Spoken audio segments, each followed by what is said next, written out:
pretty common to see trainees in the gym when they're squatting, when they reach a point, usually a parallel, but sometimes a little bit below, where the lower back will lose its arch and there will be a little bit too much flexion in there. Here's an example. As I go down in the squat, I'm trying to maintain my arch, but common to the squat is you see people kind of relaxing a little bit there at the bottom of the squat and the lower back kind of rounds.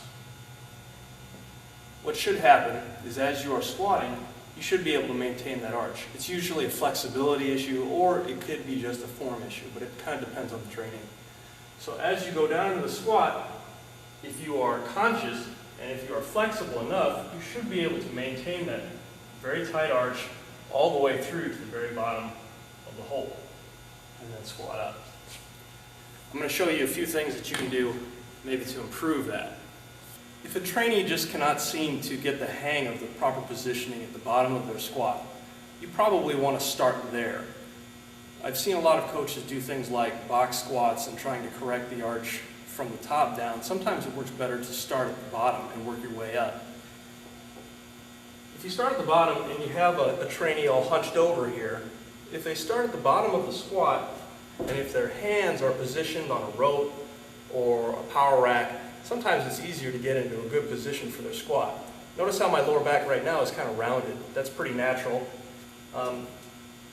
If I'm working on that arch, what I would do is I would just hold on to this pole for support, and I would work at this position at straightening out my arch.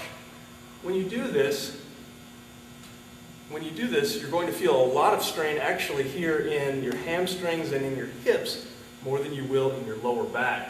And that's pretty common for new trainees to be pretty inflexible in this extreme range of motion. So it's a really good exercise to try. Give it a shot. One thing that you can try with trainees or just by yourself in order to maintain that arch at the bottom of the hole is to give cues or reminders as the trainee is squatting. One thing you want to make sure is that your head is back throughout the movement. If your head drifts forward, this tends to throw our chest inward, and then our lower back will round. Also, you can practice spreading the chest. In Bigger, Faster, Stronger program, they talk about spreading the chest, maintaining a very large, open chest, and this will help maintain your lower back position as well. Another exercise you can try is called the wall squat. Set yourself up in front of a wall, close, and just perform squats. You want to make sure that you aren't leaning too far forward, otherwise you're going to be eating wall. Also, you want to make sure that your knees don't drift too close to the wall, otherwise you're going to be banging your knees against the wall. So, set yourself up close to the wall and descend into your squat. Drive up. There are several exercises that you can try that will help you maintain that arch at the bottom of the squat. One of them is the overhead squat. If you're unfamiliar with the overhead squat, what you want to do is you want to take a snatch grip, which is going to be wider than shoulder width. Some people will take it pretty much out to as far as the knurling will go. Some people will take it at the rings. I usually take it at the rings. Okay? You'll take a snatch grip and you will get the bar above your head. You can either press this out of the racks, stepping out of the racks in the squat position, and then push pressing it to the top. Or if the weight is light enough, you could actually snatch it up. Power snatch it. Okay? Once you get the bar to the top, you want to make sure that you are flexing the back and you are trying to pull the bar apart with your hands. When you do an overhead squat, as you descend, the overhead squat is a pretty unforgiving exercise as far as getting out of position. So if your lower back tends to round, you can pretty much plan on having to drop the weight. It's good if you have bumper plates for this exercise. Another exercise that you can try is the front squat. For the front squat, there's really two options. One is to have the bar on your shoulders. Now, depending on your wrist and shoulder flexibility, you may not be able to be in this position, and you might have to do the cross your heart position. Either way, whichever is easiest for you.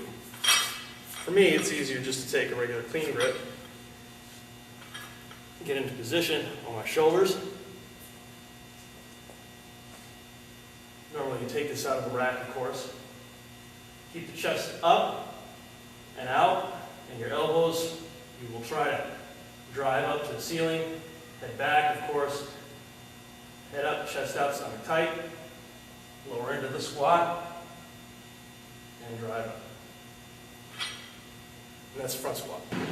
The wall walk is an excellent exercise, and it will really loosen up your hip flexors and your lower back.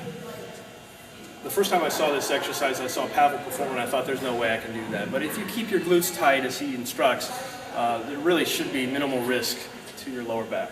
So this is called the wall walk. Keep your glutes iron tight.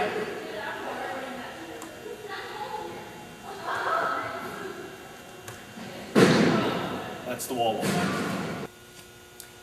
People who are new to the squat, and sometimes even people who've been squatting for years, are relatively inflexible in their hips and their hamstrings. And this will put a lot of strain on the lower back.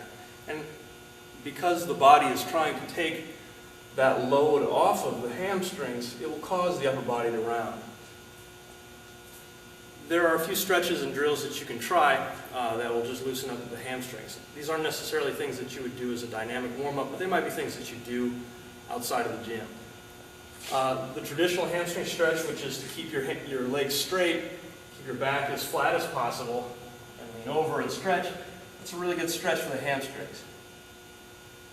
And that you can do is just kind of a slow static stretch, or you could do ballistically if you wanted to train that way. A hurdle stretch is a pretty good stretch too, and that will really work the hip flexors, and this is something that you need for good squatting. If you take a hurdle stretch and then you lean back into a hamstring stretch, this is also a really good one that will hit your hamstrings pretty hard. Hip circles. Hip circles are a really good dynamic kind of warm-up. It's something you should probably be doing before you squat. This will really loosen up the hips and get them warmed up and ready to go for squatting. Another stretch that you can try is a stretch for the IT band, the iliotibial band that runs across the side of your thigh here. And the way to hit that is to put one leg in front of the other. And we're going to be stretching this side, this IT band. So as we go down, we're going to feel that stretch not only in that back leg hamstring, but if we kind of lean our hips over to the right side and kind of move our upper body to the left side, we're going to feel that more in that IT band area.